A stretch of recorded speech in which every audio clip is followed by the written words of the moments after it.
Is it possible to completely reprogram your brain? Yes or no? Yes, I think so.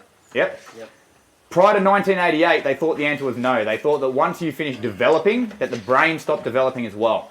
25. What they've since learned is that there is a number of things that are going on continuously inside of your brain. There is something called neurogenesis. That is the creation of new neurons or new brain cells. There is neuroplasticity, which is the connection of those neural pathways between brain cells. And there's neural Darwinism or neural pruning, which is the death of old brain cells. Remember we talked about that process yesterday of autophagy and the body's ability to get rid of old, useless fucking cells throughout the body? It falls into that realm, okay? So if you fucking have a skill that you haven't used in a very, very fucking long time, after a period of time, you'll completely forget how to do that. Those neurons that fucking hold those memories will eventually fade away. The neural connections will get weaker and weaker and weaker, and eventually they will fucking fade away.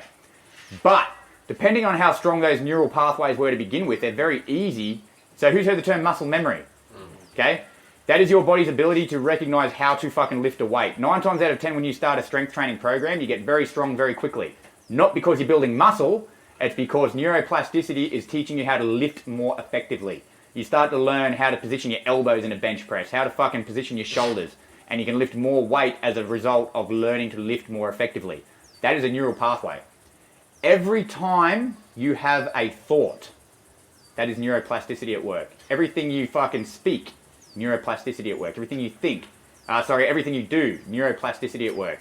What this means is that you have the ability to create new brain cells, and you have the ability to strengthen the connection between them by doing nothing more than controlling your thoughts. 9 times out of 10, we allow our thoughts to control us. Thoughts happen unconsciously. And in a lesson later on, I'm going to be talking about the number of thoughts we have in a day, how many of them are repetitive, and how many of them are fucking negative, and it's going to blow your fucking mind.